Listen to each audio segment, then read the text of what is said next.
नमस्कार मित्रांनो, स्वागत आहे तुमचं माझ्या यूट्यूब चॅनलवरती ज्याचं नाव आहे मास्टर टेक कोडिंग. या व्हिडिओमध्ये आपण बघणार आहे कंडिशनल ऑपरेटर काय असतो, त्यालाच आपण काय म्हणतो टर्नरी ऑपरेटर. ओके, मग आता कंडिशनल ऑपरेटर किंवा त्यालाच आपण काय म्हणतो टर्नरी ऑपरेटर हे कशासाठी यूज करतो. तर बघा, आपल्या प्रोग्राममध्ये काय कंडिशन्स असतात आणि त्या कंडिशननुसार आपल्याला काय करावं लागतो, प्रोग्राम एक्झिक्यूट करावा लागतो. मग त्यासाठी आपण कशाचा यूज करतोय, कंडिशनल ऑपरेटरचा यूज करतोय. मग आता कंडिशनल ऑपरेटर कशा पद्धतीने यूज होतोय बघा, आणि कंडिशनल ऑपरेटर कशाला म्हणतो, कुठला आहे तर कंडिशनल ऑपरेटर म्हणजेच काय, question mark and colon. Okay, हा असतो तुमचा कंडिशनल ऑपरेटर. मग आता कंडिशनल ऑपरेटर कशा पद्धतीने आपण यूज करतोय, त्याचा सिंटॅक्स काय आहे बघा. सिंटॅक्स पहिल्यांदा असतो तुमचा काय कंडिशन. ओके, जो तुम्हाला कंडिशन द्यायचा आहे तो कंडिशन अँड क्वेश्चन मार्क, आणि नेक्स्ट असतो तुमचा काय स्टेटमेंट 1 कोलन स्टेटमेंट 2. तर बघा, कंडिशनल ऑपरेटर कशा पद्धतीने वर्क होतो. ज्यावेळी तुमचा प्रोग्राम कंट्रोल कंडिशनल स्टेटमेंट मध्ये येतोय, पहिल्यांदा फर्स्ट स्टेप काय केला जातो, कंडिशन चेक केली जाते. आणि जर तुमचा कंडिशन काय असेल, ट्रू असेल, तर तुमचा काय स्टेटमेंट 1 काय केला जातो, एक्झिक्यूट केला जातो. कधी, ज्यावेळी तुमचा कंडिशन काय असेल, ट्रू असेल, त्यावेळी स्टेटमेंट 1 एक्झिक्यूट केला जातोय. आणि जर तुमचं कंडिशन काय असेल, फॉल्स असेल, त्यावेळी काय केलं जातो, स्टेटमेंट 2 एक्झिक्यूट केला जातो. मग ह्या पद्धतीनं काय कंडिशनल ऑपरेटर काय करतोय, वर्क करतोय. चला तर आपण एक एक्झाम्पल थ्रू आपण काय समजून घेऊया की कंडिशनल ऑपरेटर कशा पद्धतीनं वर्क करतो. बघा, आपला प्रोग्राम काय, एक नंबर आपल्याला enter a number and check given number is even or odd. Okay, बघा लॉजिक कशा पद्धतीने बिल्ड करायचा असतो किंवा एखादा प्रोग्राम कशा पद्धतीने लिहायचा असतो. एखादा क्वेश्चन दिला तर डायरेक्टली आपण काय प्रोग्राम सॉल्व्ह करायला जायचं नाही, तर त्या प्रॉब्लेमला समजून घ्या. मग कशा पद्धतीने समजून घ्यायचं, त्याच्यामध्ये काय इवन आणि ऑड. मग आता इवन हा कशाला म्हणतोय आणि ऑड हा कशाला म्हणतोय हे आपल्याला काय समजलं पाहिजे. मग आता इवन नंबर कशाला म्हणतो, तर ते काय की ज्या नंबरला 2 ने डिवाइड केला आणि रिमाइंडर जर सपोज 0 येत असेल तर त्याला आपण काय म्हणतो, इवन नंबर. आणि ज्या नंबरला 2 ने डिवाइड केला आणि जर त्याचा रिमाइंडर जर 1 येत असेल तर तो काय असतो, ऑड नंबर असतो. मग आता आपल्याला काय सांगितलंय की एक नंबर एंटर करून घ्यायला. मग आता प्रोग्राम कसा लिहितो आपण, पहिल्यांदा काय hash include stdio.h int main. मग आता इंट मेन मध्ये पहिल्यांदा आपल्याला काय करायचं आहे, एक नंबर एंटर करून घ्यायचा. मग एक नंबर जर आपल्याला एंटर करून घ्यायचा असेल तर आपल्याला काय व्हेरिएबल लागणार.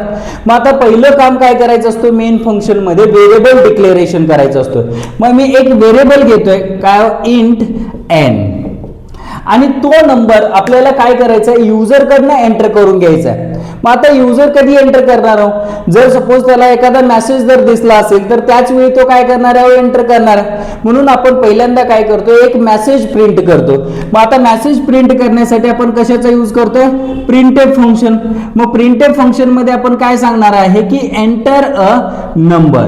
मग हा जो मेसेज आहे तो मेसेज आउटपुट स्क्रीनवरती दिसल्यावरती युजर काय करणार आहे, एक मेसेज काय करणार आहे, एंटर करणार आहे. आणि जो काही नंबर मेसेज शो केल्यावरती तो नंबर एंटर करणार आहे. मग तो जो नंबर आहे तो नंबर आपल्याला काय एन या व्हेरिएबल मध्ये काय करायचं आहे, स्टोअर करायचा आहे. मग एन या व्हेरिएबल मध्ये ज्यावेळी आपण व्हॅल्यू स्टोअर करतो त्यासाठी आपल्याला काय यूज करावा लागतो, स्कॅनएफ फंक्शनचा यूज करावा लागतो. मग आता काय स्कॅनएफ. मग आता युजर जो आहे तो कुठल्या टाईपची व्हॅल्यू एंटर केलेला आहे, तर इंटिजर टाईपची व्हॅल्यू एंटर केलेला आहे. मग इंटिजर टाईपची व्हॅल्यू जर आपल्याला स्टोअर करायचं असेल तर आपल्याला फॉर्मॅट स्पेसिफायर द्यावा लागतो काय %d.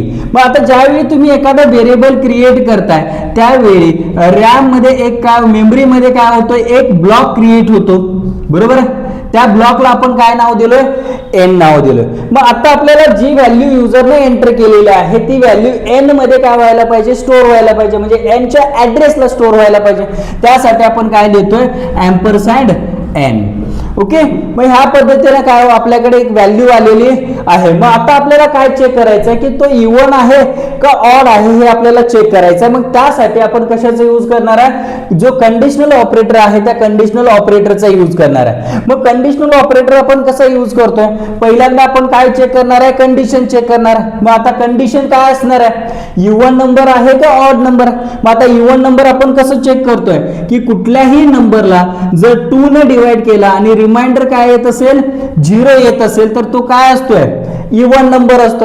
मग आता जर सपोज हा कंडिशन ट्रू झाला तर काय आहे तो इव्हन नंबर आहे. मग आता स्टेटमेंट 1 मध्ये आपण काय लिहिणार, प्रिंटफ इव्हन नंबर. आणि जर का सपोज फॉर एक्झाम्पल हा जर कंडिशन काय असेल फॉल्स असेल तर काय प्रिंट होणार आहे, printf odd number, printf odd number. And लास्टला हा काय क्लोज होतो. बघा इथं एक स्टेटमेंट 1 नंतर मी काय दिलं, कोलन दिलंय. मग कोलन नंतर हा आपला तुमचा काय स्टेटमेंट 2 आहे. मग लास्टला काय रिटर्न 0. ओके, मग आता बघा प्रिंटफ एंटर अ नंबर. मग एखादा नंबर आपण काय करतो, सपोज फॉर एक्झाम्पल एंटर करतो 4 नंबर. ओके, मग आता तो जो व्हॅल्यू आहे तो व्हॅल्यू कशामध्ये स्टोअर झाला, एन मध्ये स्टोअर झाला. मग आता एन मॉड 2 म्हणजेच काय 4 मॉड 2, 2 2 जा 4. ओके, रिमाइंडर काय आला 0 आला. मग 0 इक्वल टू 0 आहे का, जर आहे तर कंडिशन तुमचा काय झाला, ट्रू झाला. मग काय तो काय प्रिंट होणार आहे, इव्हन नंबर प्रिंट होणार आहे. जर suppose for example me number enter केला असेल 5, मग आता मला सांगा 5 2 2 जा 4, मग रिमाइंडर काय आला 1 आला. मग आता मला सांगा 1 इक्वल टू 0 आहे का, नाहीये. मग हा कंडिशन तुमचा काय झाला, फॉल्स झालेला आहे. मग त्यावेळी काय प्रिंट होणार, ऑड नंबर. ओके, ह्या पद्धतीने काय कंडिशनल ऑपरेटर वर्क करतोय. चला तर हे आपण प्रॅक्टिकली करून बघूया. चला तर मित्रांनो बघूया कंडिशनल ऑपरेटर कशा पद्धतीने काम करतोय. आपण बघितलेलं होतं की एक नंबर युजरकडनं एंटर करून घ्यायचा आहे आणि तो इव्हन आहे का ऑड आहे हे आपल्याला काय करायचं होतं, चेक करायचं होतं. मग आता एक व्हेरिएबल आपल्याला डिक्लेअर केला पाहिजे. युजरकडनं एंटर करून घ्यायचं असेल तर एक मेसेज आपल्याला काय करायला लागणार, प्रिंट करायला लागणार, प्रिंटफ एंटर अ नंबर. आणि स्टोअर करून घेण्यासाठी आपण स्कॅनएफ फंक्शनचा यूज करतोय. Scanf %d comma ampersand n. आता आपल्याकडे एक नंबर आलाय तो चेक करायचा इव्हन आहे का ऑड आहे. मग आता तुम्हाला मगाशीच सांगितलं की इव्हन नंबर कशाला म्हणतो की ज्या नंबरला 2 ने डिवाइड केल्यावरती जर त्याचा रिमाइंडर 0 येत असेल तर त्याला आपण काय म्हणतो, इव्हन नंबर म्हणतोय. मग जर सपोज तुमचं कंडिशन काय असेल, ट्रू असेल तर तो काय आहे, इव्हन नंबर. अदरवाइज तो काय असतोय, ऑड नंबर, ऑड नंबर. लास्टला रिटर्न 0.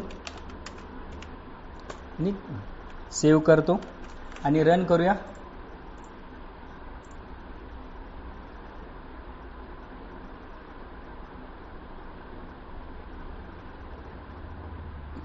बघा एक नंबर टाकतोय इथे एंटर, 6 नंबर टाकलोय आणि हा तुम्हाला काय इव्हन नंबर काय करतोय, शो करतोय. अजून एकदा रन करूया. बघा आता नंबर टाकतो 7.